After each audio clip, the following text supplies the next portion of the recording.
Welcome to our Tuesday tea. I'm your host, Vanessa. And I'm your co-host, Charisse. Now let's have some tea. Or wine.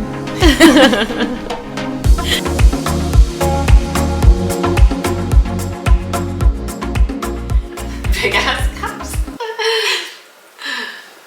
Cheers. Hey dolls. Welcome back. I was just telling Charisse, I think this summer my color has been orange, right? Would you say, what was your color? Like kind of, we've been really feeling the orange this year. I feel like especially for summer.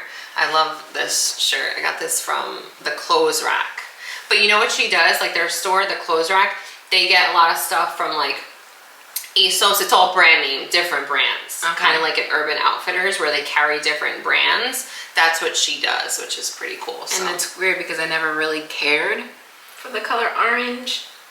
And then for some reason this summer I have a lot of orange pieces. Yeah. Me too. I bought one award and I was like, oh, I like it. And then you just keep getting more because you like the way it looks. But yeah, I think orange was a... Yeah, I had one orange shirt. Remember my bright orange shirt that I wore for Brooklyn's second birthday because I was at the farm? Okay. And that was my annual Halloween shirt. Maybe that's why. Orange. Because I think orange, I think Halloween. What happened to that shirt? But I guess the orange that we've been rocking is more like a brighter. Yes, orange. Like such a summery. It's just so pretty. It's just so happy, so vibrant. Yeah, and then it makes your skin look tan. Yeah, healthy. So I wonder what our color is going to be for the fall. That word. You know what I'm feeling so far a lot, which we're trying to plan to go to a winery. Can you believe? I have never been to a winery. Like, neither have I. I've been so many places in life, but I've never been to a winery. So we're trying to, well, no, we are making that happen finally this year. And I think burgundy's kind of like the color I was thinking. I think I find my for the fall. Boots. I think I have boots that I can. Should come this year to Happy Day Farm. If you guys have heard of it, it's in Manalapan, New Jersey. Yes. Oh my gosh. Especially now that now that Nevaeh is older, she'll be able to and really enjoy it. I'm excited about, I was kind of like really depressed about summer ending because I feel like it went by so fast. It's because it took long to get here. Yeah, I guess. I don't know, I felt like time was going by so fast. And ever since we talked about it, because we were like, we're always so focused on like, okay, what's the next thing? What's like the next big thing we're doing? Or just anything. You're always looking forward to something that's going to happen next, that it almost takes away from like the present moment and what's like happening right now, even if there is nothing planned for that day, or so it's like really just kind of like staying present in that moment. And I found myself constantly doing that. And then ever since, I feel like I stopped, like last week went by so slow, and I was just like, people were like, oh, this week, I thought it was already Friday, it's only Thursday. I'm like, I love it. I was like, I'm savoring it. I don't care. I'm just trying not to like rush because time's just going by. Time waits for no one. So it's just going by super fast. Especially now that the kids are going back to school and everything is starting back up again. Like your school, their school is just, now is a time where everything's like go, go, go, go. So I was depressed about summer ending. I was like, oh, this, it sucks now, the cold. But I think once it really settled in, I'm looking forward to fall. I'm like, okay, I'm looking forward, not so much winter, I'm not gonna lie. I'm really not looking forward to winter. I hate the cold. Yeah, I'm happy for fall too. Just curious to see what kind of weather it's gonna bring us. Last year we had a great fall, right? It was so nice out. This fall is still, it's comfortable. Yeah. Especially here in Jersey. I remember Emily and Ava came last October and it was still so nice. They were like excited to come to colder weather. They like packed like all this like wintry type of things. And I was like, no, it's really nice here. And we were hot. I remember we went to Happy Day Farm and we were sweating. Like it was warm out. Yeah, I had on a dress. It was nice out. We had great weather. We did great adventure. But that was really fun. So yeah, I'm looking forward to it as well. That's one thing that's nice about Jersey, New York, is we do get the different seasons. It's just every time winter hits, I'm like, I'm not gonna last over here. Like I need to migrate somewhere, like to Florida. But I don't know if I could just deal with humidity, all year round. Like the winter, when it doesn't get too, like when it doesn't like negative, when it starts getting into negative, when it starts getting like anywhere between to 20 degrees, I'm just like, I'm over it. Yeah. Yeah, but that's what we're gonna do. We're gonna be snowbirds so that once the weather starts getting bad here, we'll be in Florida, and then we're gonna come back for the spring. That's our goal once we get older. That's the dream. Definitely, that would be ideal. We tried a new drink today. We actually did. Was that a prosecco? Yeah. We did a prosecco. We saw this on, I think, Reels or TikTok. TikTok's One of those do it. platforms, yeah. But then they added jalapenos to it, so it was interesting. It's good. It tastes really good. I think I was expecting more of like a jalapeno taste, but we might just be like chicken to put too much in there, although we have like 7 floating in there. We rinsed out our first batch. So. I think it's because it wasn't like the ones that you like cut up, it already came like in a jar. I think maybe if we had the regular, maybe more spicy. You think so? Because it's slices? I don't know. Did you try eating one? Heck no. I was gonna say. I'm pretty sure it's spicy. But yeah, because the reel that we saw, she had like the actual A regular, regular like an jalapeno. uncut, yeah. Yeah. And I'm at the supermarket, and I'm like, where do I find jalapenos? I've never bought them before. And she's like, I've never bought them either. So I'm looking around like the pickles and stuff like that, and I found a jar of jalapeno slices. Maybe that's why it's not so spicy, because we had the jar ones, and then we rinsed them off. Like we had water. We didn't want the jalapeno juice in our drinks. Maybe we needed that though. Maybe It's good though. I don't want to ruin it. But it's like, I guess we're waiting for more. We thought it was gonna be like more of a kick to it. But We no, wanted it's good. food in our drink. We wanted to taste like we're eating something. We wanted salad in our drink. So today's episode is titled Growing Pains, and we're gonna be going over when you're in a relationship and you're growing, whether it's mentally, physically, emotionally, spiritually, but you're evolving and developing and growing as a person in one of these or multiple ways, and your partner isn't, and your partner is staying stagnant, kind of stuck in the same old patterns or behaviors, or whenever we're growing and we're changing, we all start to change like our mindsets or the way we think or the way we act.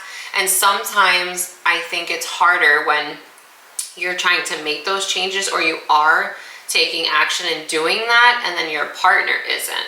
And it's like, how do you navigate that? Or, what do you do when that happens? Like, what do you do? I don't Do you know. stay in that relationship and try to work together? I mean, because if you think about it too, like even let's say in a marriage, like, I'm sure that happens where happens all the someone evolves or changes or matures quicker. And I'm sure even age has a lot to do with it. So if one person's older and one person's younger, the person that's older might be changing in positive ways first. It's like, what do you do? It's like, you can't keep nagging the person or telling them things to try to make them change, because they're not going to change if they don't want to change, especially when it comes to age. They can't change their age. Mm-hmm. They can't change their well, they can change their mental, but they have to want it. Yeah, that's actually a huge one. I've learned that throughout the years, whether it's relationships with my family, like my father or whatever. But unless people really want to change for themselves, they're not going to change. If they don't want it, nobody can make them do that. Sometimes you'll read these memes where it's like, oh, only, when a man really loves a woman, will he change? Or something like that, along those lines of like, oh, if a man will change for a woman he really loves. Yeah. And I don't think that's necessarily true. I think it really comes down to, he has to, first of all, a person who doesn't love themselves, or, has trauma or things that they're dealing with and they don't know how to properly love themselves, they can't love anyone else. So that's an issue already right there. Mm-hmm. But I think that's a big thing that you mentioned to take into consideration and to think about when going into relationships is age. If you are going to date someone that's older, much older or much younger than you, that will always at some point, I feel like, become an issue. It depends. So that's something to really think about when going into a relationship, if there is an age difference, and think for the future. I think that was one of my biggest mistakes, when I was younger, was always just kind of living in the moment and not thinking about the future or properly preparing for the future. So, And not just that, when you're younger, you're not you don't take your time to get to know the person. When you're younger and you find someone that you really care for and want to be with, you don't really take the time to get to know the person. You just want to be with them. I think just when you're with the person, for that person to see you taking those steps and doing things in a more positive way in your life. Let's say, just trying to think of like an example, like changing your diet. Like, okay, you know what, I'm not going to eat such and such foods anymore. Let's start trying to incorporate more fruits and vegetables and healthier things into your diet. And maybe your partner is a little more like, all right, well, I'm just going to keep eating. I think, and that's the thing too, it can go from one extreme to another. Something like that, obviously you're not going to be like, oh my God, forget it, this guy won't, or girl, woman won't make life changes to eat healthier and, you know, live a healthier lifestyle, because obviously we do know that in the long run that's only going to benefit you. Eating like shit is just going to be detrimental to your health, which is, but that's not something that you're going to like end a relationship over. So I would say for things like that are small and not so serious, you can more of like, the more you do it and the more they see you do it, or and like the more you offer healthier foods but not really push it on them, then they'll probably be more willing to change, because they'll say, oh yeah, at least try it in their own life. Like something, you know, things that are smaller like that, just using more natural products and the whole, like just healthier lifestyle changes, little changes like that. You know, that's like on the lighter end of it. Yeah, that's definitely true. And it also depends on the person too, if they're willing to make the changes. Like sometimes they don't want to do the healthier, you know, way of eating. They like the whole, you know, just the meat and potatoes type of living. And sometimes they do make it a little difficult for you to make the change. So sometimes you just have to, like she said, you just have to, you know, fine, you make what they want, and then if they see you, you know, make what you want, you want to taste it, you know, something like that, to try to make them try it in order to want to make the change. But sometimes it's a little difficult, especially with men. Yes, when it comes to like changing their diet and the eating, it's just like it's a struggle to try to, and it is sometimes hard for us too, when, you know, we're trying to change our diet and we want our partner to do it with us and they don't want to. Now we're sitting in the kitchen making 2 meals because then it kind of discourages us, because we don't really want to go back I know. to eating junk. Yeah, and that's the thing too. It's almost like the like, I grew up in a Puerto Rican household, so every day, I mean, almost, I feel like back then, I don't, now with my kids, you know, and now I think in general we don't do this as much, where it's like meat every single meal. But me growing up, it was like you got meat with every single meal. Like if there wasn't meat on the plate, it wasn't a good hearty meal. So growing up in my house for dinner, it was always like a meat dish, usually rice and beans, or like a pasta and then a vegetable. But it was that meat was thrown in there every time. And I feel like for us, you know, I don't like I feel very uncomfortable having meat that often.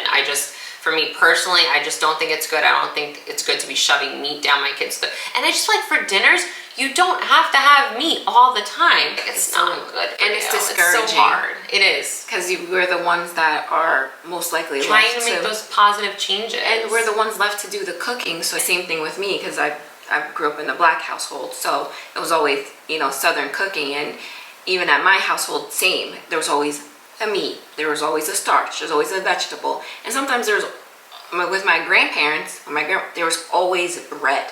Yes, there was always. I cannot stand, to this day, I'm not a big bread. I cannot stand cornbread. Really? She made cornbread. See, I do still love bread. Like I do. She made cornbread or some type of or muffins with every single meal. I got like a piece of bread, but I can go without bread, because she made it so often. That's the same thing when it comes to like trying to, even for us, because we grew up like that, even trying to change your eating habits is hard. But even though we know it's the right way, the right thing to do.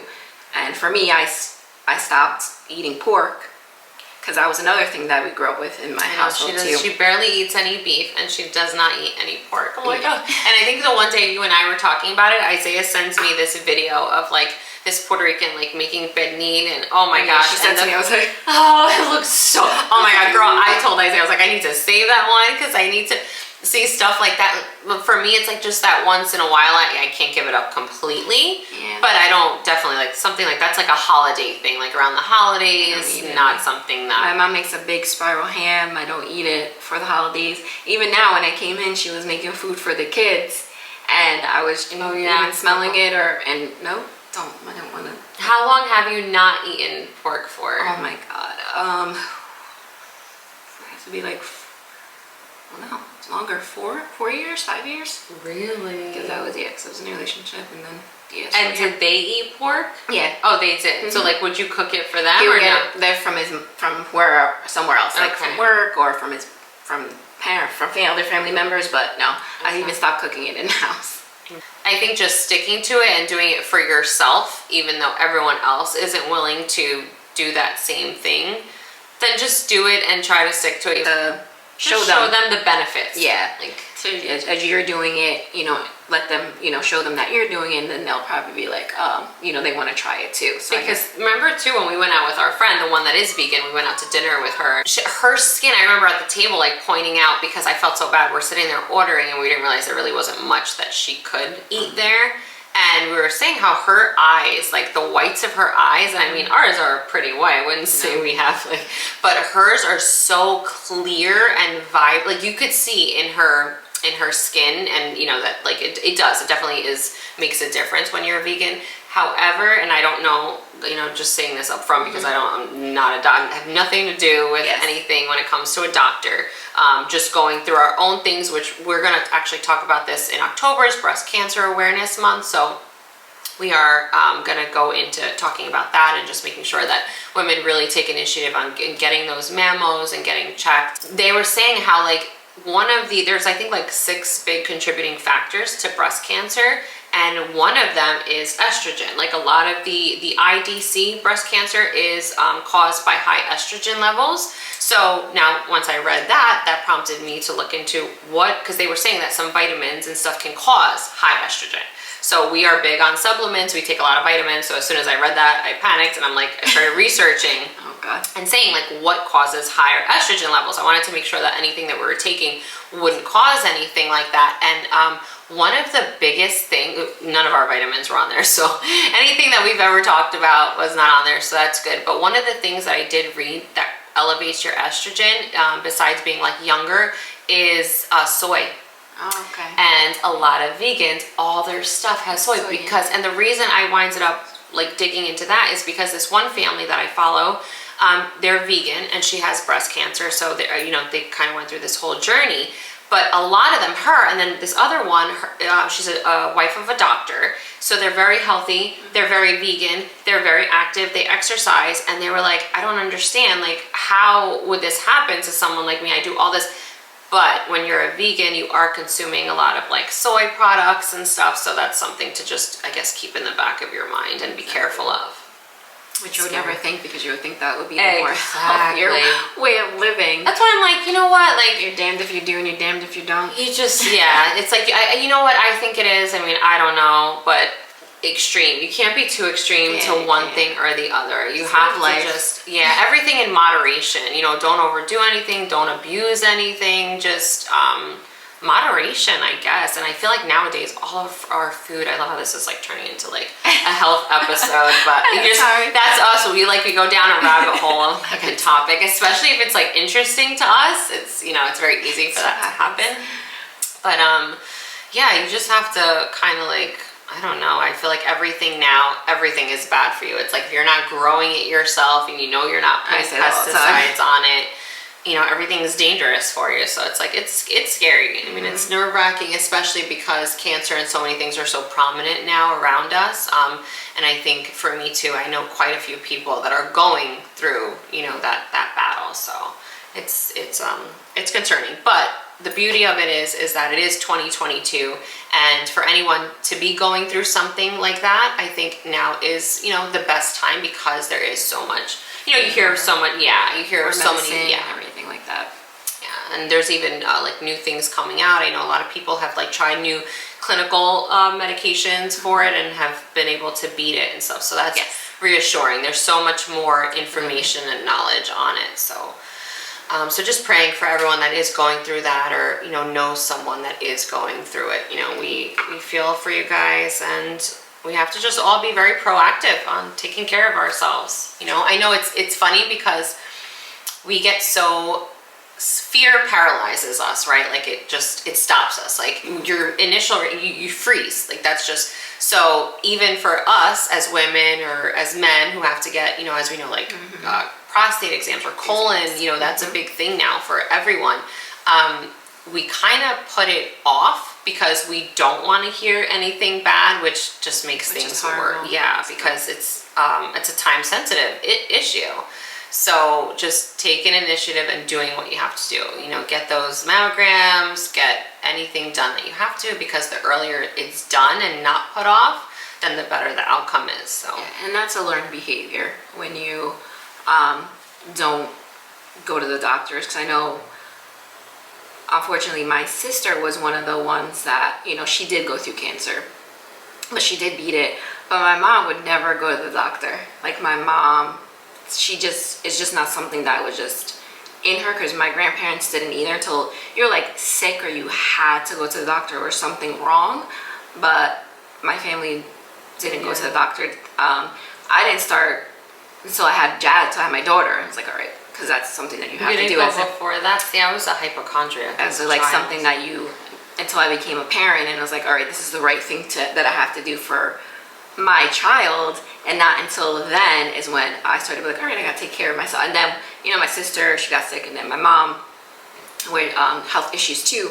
And that's when I was like, you know what, if this is happening to my family, you should have an episode on that with your sister on. Yeah. That would be awesome to like talk about her journey. Not even just that, but also how you have to, especially women, not only women, but like minorities, like how we have to really advocate for ourselves. How they don't believe us when we feel, and it's so crazy because we do know our bodies the best. We do know when something's off. We do know when something feels wrong. So the fact that women, especially, and sometimes, especially women, I feel like they don't sometimes take us seriously. So that's something like we want to have a whole episode on also.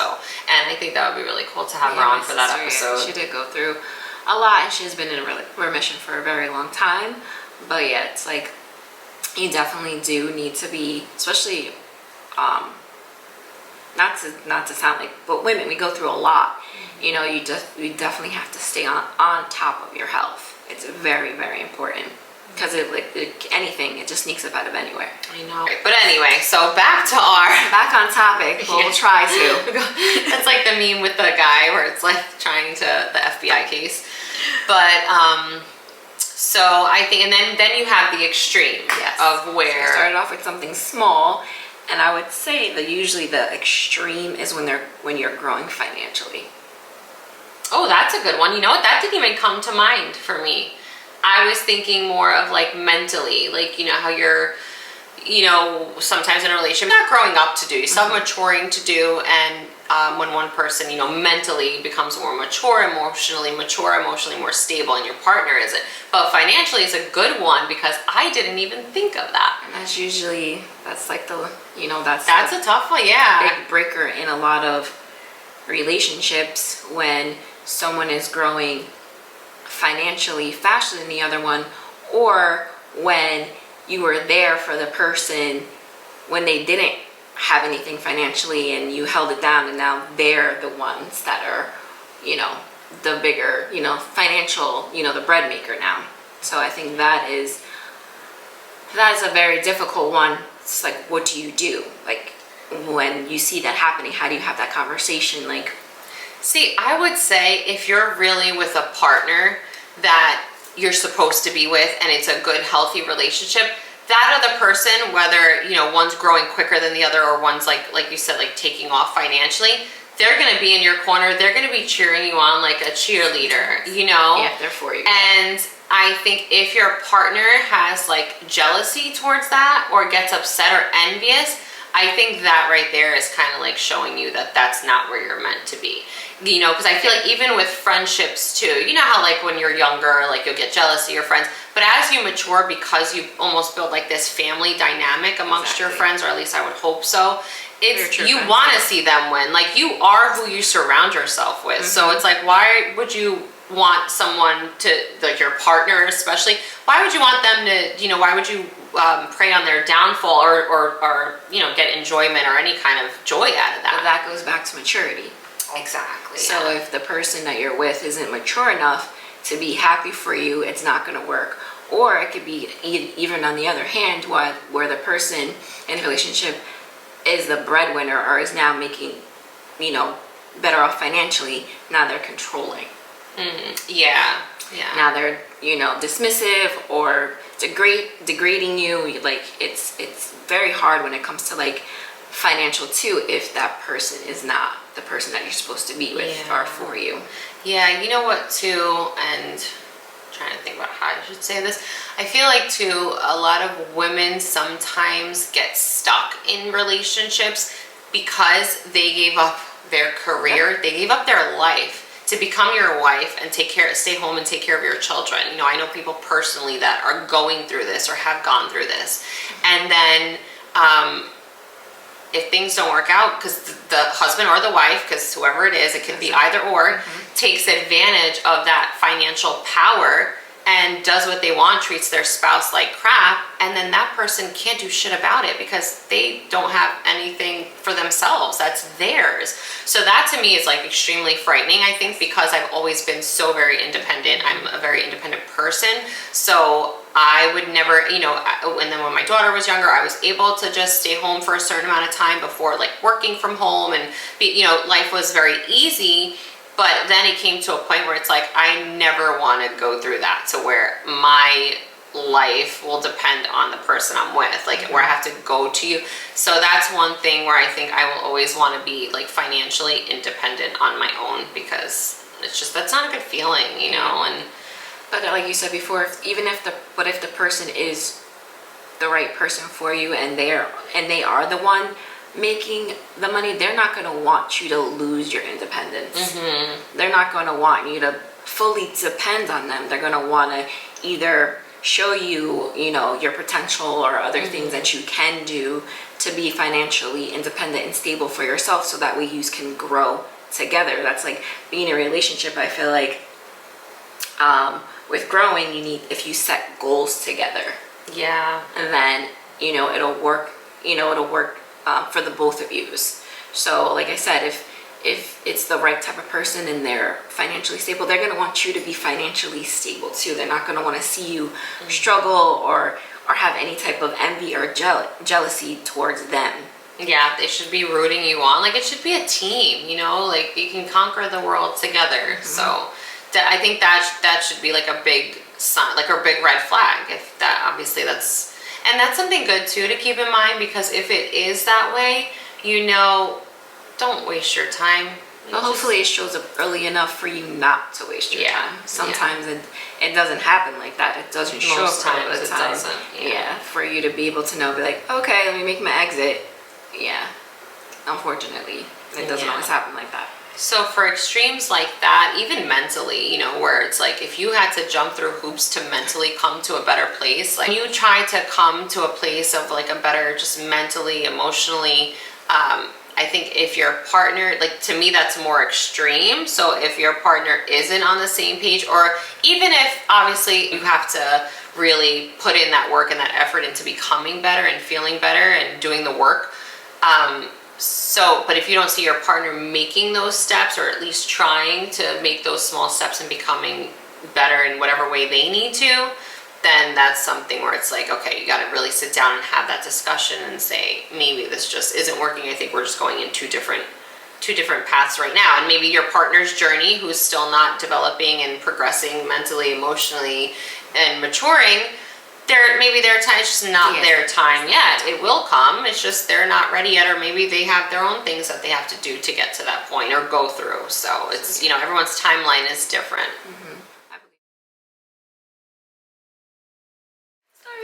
I guess as long as my schedule is clear. Now I feel like I'm drinking jalapeno water. No, it's right. It's a little questionable at this point, I think. Maybe we need more ice. I know, it's looking a little cloudy. Swampy. I'm gonna have to leave this part in there. Oh my gosh. Okay. But all right. So what were we saying? We were saying just leave those motherfuckers if they're not growing the fuck up. Like, to summarize this whole Yeah, to episode, wrap it up, that's what we should go. if they ain't growing, If they ain't growing, you need to get to going. Yeah, there you go. So Bye-bye. that is our advice. Seriously. Yeah. Don't stay longer than you need to, like, for real. Yeah. For real. Yeah, I know, trust us, we know, easier said than done. It's not Yes, always it depends easy. on- But that's why, too, it's so important to have a circle of, like, friends and people around you that you trust that can always be open and honest with you and, you know, kind of, like, try to get you to your senses. Yeah. And, you know, obviously good friends are not going to be like, you need, you know, but they'll always give you advice and Yeah. try to steer you in the right direction. Slowly get you back to where you know, you can think straight and see the clear picture. Because sometimes it's hard, just like this Blinded by love. like this cloudy This cloudy jalapeno water. your vision is you know, it's cloudy.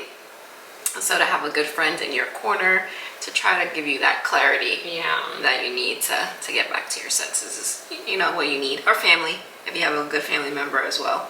Yeah, usually they'll be it's funny too, because usually people close to you will always see things first before you even realize or notice it too. True. So we didn't mean to make it like a health episode, but that's what it turned out to. And that in. it's our show, so we're gonna make it whatever the fuck we want. But cheers, guys. It is actually Labor Day Labor Day weekend. Forgot what holiday it was. It's Labor Day weekend, so we hope everyone, well, by the time they see this, it'll be way past Labor Day. And hopefully everyone had a safe, happy, and fun Labor Day weekend, and we will see you guys for our next episode. We actually have a few exciting guests coming on, too, that we know of right now, so it's going to be really, really exciting. We cannot wait, honestly. So yeah, our next episode, actually, we might have one of our featured guests coming on, so we'll keep you posted, but stay tuned for our next one. Don't forget to please like, rate, review, leave us some kind of review if you can on any of the podcast platforms, Apple, Spotify, and even on YouTube. You know, if you can leave some comments and feedback, we always appreciate that. Bye, guys. Thank you. Cheers. Kind of like. Love, light, peace, V, and C.